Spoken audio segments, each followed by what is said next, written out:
Hey there, everyone.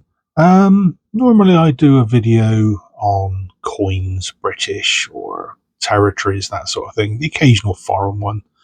But today, this video is going to be somewhat different.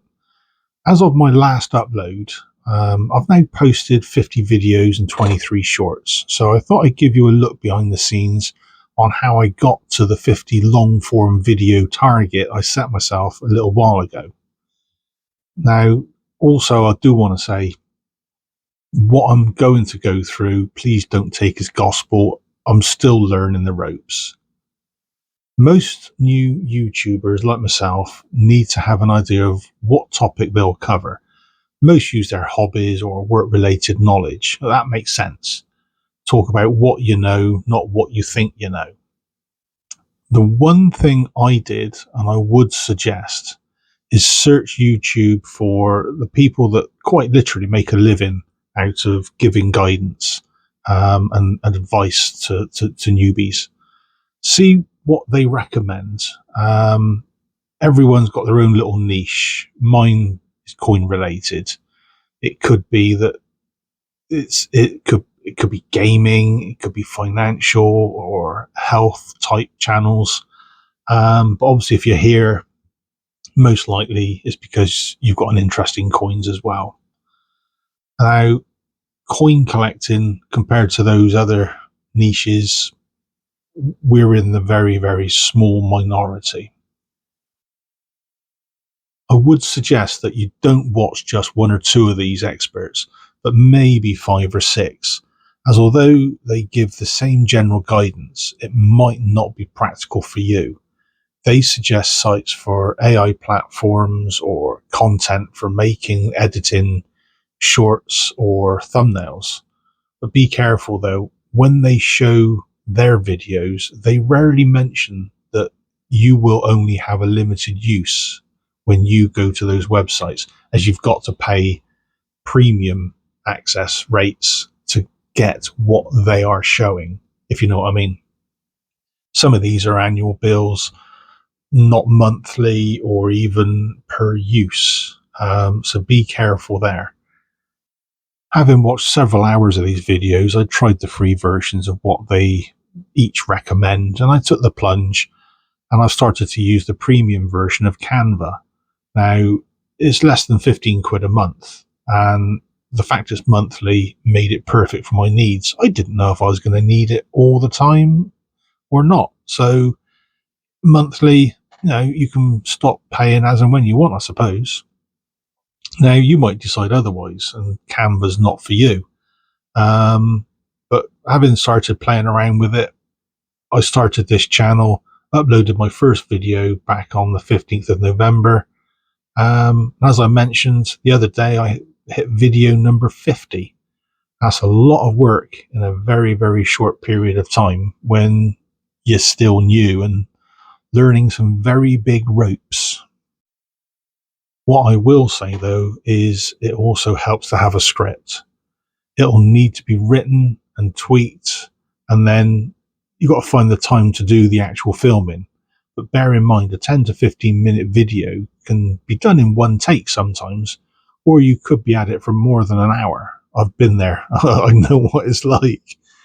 Even once you're done filming, you need to spend time doing editing. And that in itself is a big learning curve as well. You've got to learn the software. You've got to know what you can and can't do. I reckon my average time on all three aspects, script, filming and editing, for a 15-minute video is easily 2 to 2.5 hours, if not more. And I try to do this on a daily basis. It is hard going, but you do feel that sense of achievement as you upload it to YouTube. You also have to take into account your family life and work commitments. Depending on the setup you'll use for filming, there might also be a narrow window of opportunity to actually film. This is mainly due to using natural light through the window. This time of year, it can be dark out during the day, overcast, bad light. Even if you've got the curtains open completely, still get bad light. Electric light can work, but try to avoid it if you can, unless you want shadows everywhere. Not everyone has a room dedicated to making YouTube videos. Me personally, I use the end of my computer desk. I've got my Samsung S20, my phone, and a tripod with a phone mount. I've since added a cheap set of studio mics for better sound quality, which I think were only about £30 on Amazon. Now on to the stats. So 50 videos in 2 months. The first was the unboxing of the 2024 Proof Sovereign, which is why I decided to go with the Sovereign as my channel image or icon. As the oldest video, it has gained the most views, which you'd expect, or at least you'd hope, which as of the other day when I last checked was 292 with 13 likes. Since then, I've done reviews of silver bullion coins, 50p hunts, and even started a series of world coin hunts, but those don't seem to be too popular. I do try to include a bit of education in my videos too, along with a bit of humour. One particular video that I thought would do better than it did was the decoding of Japanese coins, where I actually had to learn the characters used on their coins that represent the year. A few YouTube and Google searches later, and I'm fairly proficient, I'd say, in recognizing the characters without having to keep looking them up. But it's like with anything else, if you don't do it for a while, you tend to forget certain bits, especially when it comes to coins. There's so many different aspects out there to try and remember. If you're going to generalize, it's terrible. If you stick with UK coins, you've just got the UK information to retain. I mean, that video itself, the Japanese coins one, that was uploaded on Boxing Day, I think it was. It's only had 10 views to date, which is a bit of a letdown. So in total, I've had just over 1900 views, which equates to around 48 hours or so watch time. And that's given me 27 subscribers.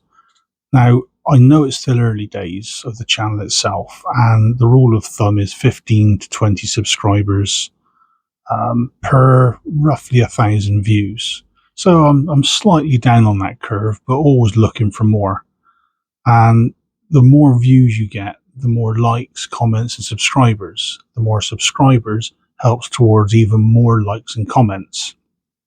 YouTube loves the interaction, and that's one of the key things that makes it push the video and the channel out to others, and therefore keeping the growth cycle going. At the moment, my latest 20 videos have gained around 160 views. So it's about an average, I'd say, of 8 views each. To combat this, I've taken to putting links on both my own personal Facebook profile, and I set up a Twitter account as well, solely just for the coins side of things. And I do occasionally post onto Instagram, but the increase on there is slow. I'm putting out a mix of coin content, which in turn gets, well, mixed reception really. But 3 hours work for 2 or 3 views in a week, or sometimes 2 weeks, it's not great. Don't get me wrong though, I do enjoy making these videos. It's hard work to fit them in with everything else, but every so often you think, why do I do it if no one's watching? Simple, really. Simple answer is you've got the bug. You hope that one day one video will go viral enough to attract others in larger numbers and kickstart that growth cycle all over again. The script for this video in particular has taken me probably an hour or so to put together, and I've tweaked it within an inch of its life. Even to the point of I've gone off script. I've been ad-libbing for some of this as well, which you will do after a while anyway. I'm not looking to make money on this. At this rate, the rate I'm going, it'll be a few years, but with your subscriptions, likes, and comments, it will certainly keep me occupied until I reach pension age. So if you haven't already, please, please, please do consider subscribing and helping out this fledgling channel, as without you, the audience, as with any channel, the channel's nothing. And in my case, I'll just be sat here talking to myself. Thanks as always, and cheers all.